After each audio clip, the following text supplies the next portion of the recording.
माहिती, तुला माहिती दसऱ्याच्या दिवशी आपट्याचं पान का देतात? तुला माहिती मागच्या वेळेस पुराणामध्ये असं सांगितलं होतं, कौत्स्य नावाचा एक मुलगा होता. तो एका ऋषींकडनं वेद शिकत होता. त्यांना वेद शिकून झाल्यावरती तो त्यांच्या गुरूंना म्हणतो, मला गुरुदक्षिणा द्या, मी तुम्हाला गुरुदक्षिणा देतो. तर गुरुजी काय म्हणतात, मला कोणतीच गुरुदक्षिणा नको. आणि त्याचं परीक्षा घेण्यासाठी म्हणून त्याला सांगतात, मला 104 कोटी सुवर्ण लक्ष मला मुद्रा दे. मग मुद्रा दे सांगतात.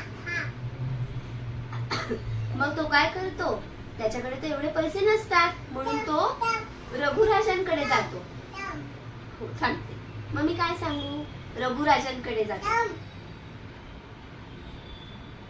104 कोटी, तू ऐक ना माझं.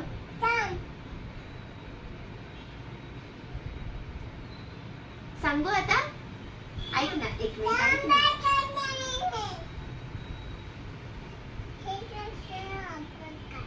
हा तू अभ्यास कर, मी तुला स्टोरी सांगते.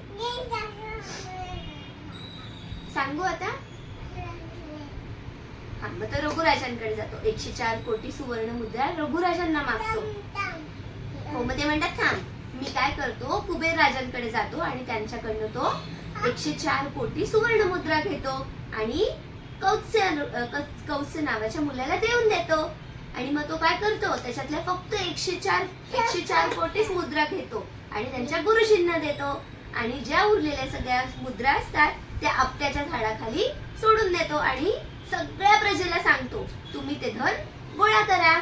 आणि म्हणून दसऱ्याच्या दिवशी आपट्याची पानं ही सुवर्ण मुद्रा म्हणून आपण एकमेकांना देतो. आणि काय म्हणतात, सोनं घ्या, तू म्हण सोनं घ्या, सोन्यासारखे राहा.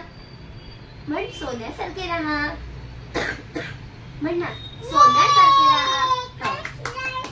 तू म्हण दसऱ्याच्या, म्हण पटकन दसऱ्याच्या म्हण ना मना, दसऱ्याच्या